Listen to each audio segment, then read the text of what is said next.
Assalamualaikum warahmatullahi wabarakatuh. Halo anak-anak, gimana kabar kalian hari ini?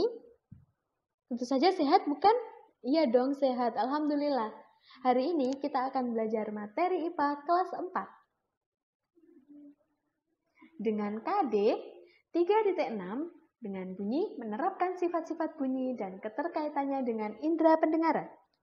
Kemudian KD 4.6 dengan bunyi menyajikan laporan hasil percobaan tentang sifat-sifat bunyi.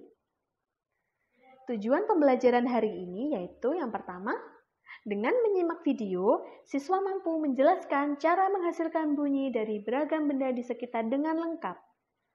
Kemudian yang kedua yaitu, dengan menyimak video, siswa mampu menjelaskan sifat-sifat bunyi merambat dengan lengkap.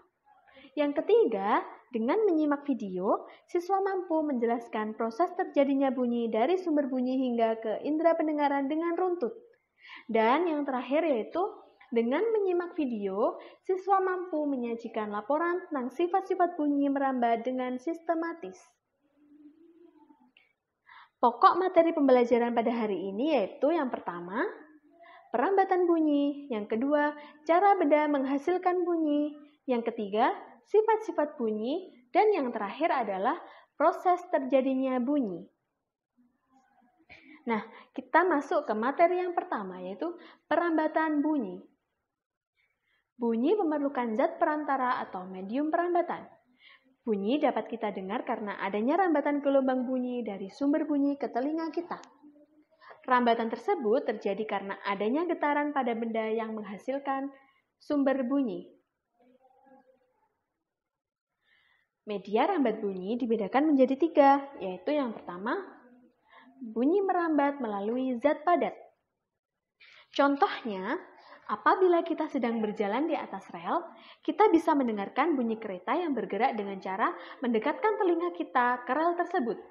Hal ini disebabkan karena bunyi merambat melalui rel yang termasuk benda padat.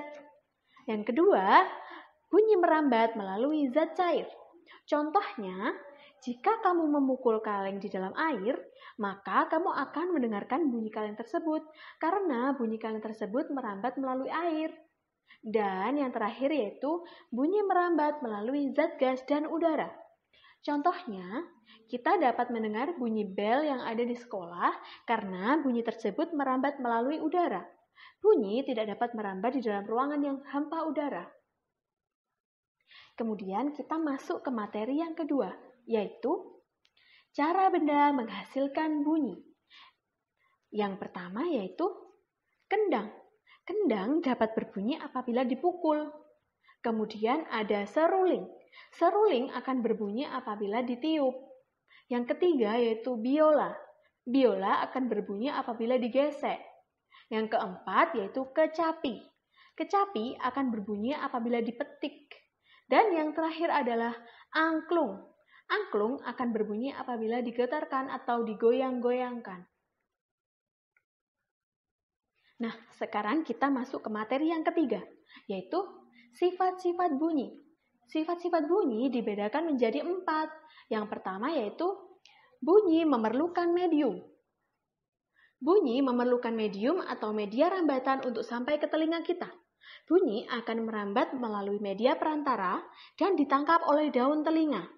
Kemudian, bunyi tersebut menggetarkan gendang telinga sehingga kita dapat mendengarkannya.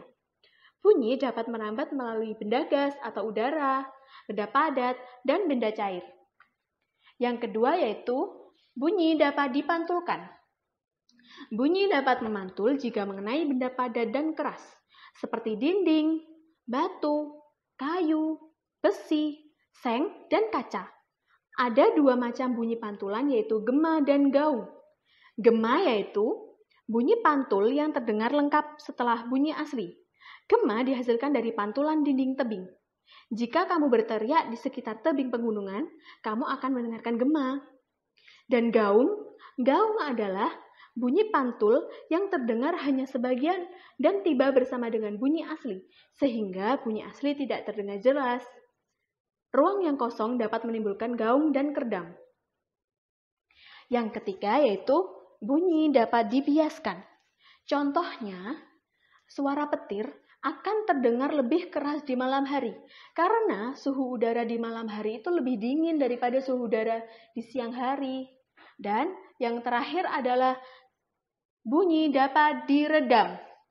Bunyi dapat diredam oleh benda padat yang lunak seperti busa, karpet, dan kapas. Benda-benda seperti kapas, busa, dan karpet memiliki banyak sekali pori-pori kecil dan permukaannya tidak rata. Bunyi yang mengenai benda tersebut akan masuk ke dalam pori-pori kecil dan tidak dapat kembali lagi. Pernahkah kamu ke studio musik? Ruang studio musik dilapisi karpet tebal atau busa pada dinding dan lantainya. Tujuannya yaitu untuk mencegah terjadinya gaung. Selain itu, adanya karpet tebal dan busa mencegah suara bising dari studio sehingga tidak terdengar dari luar ruangan. Dan yang terakhir yaitu proses terjadinya bunyi. Coba perhatikan gambar berikut.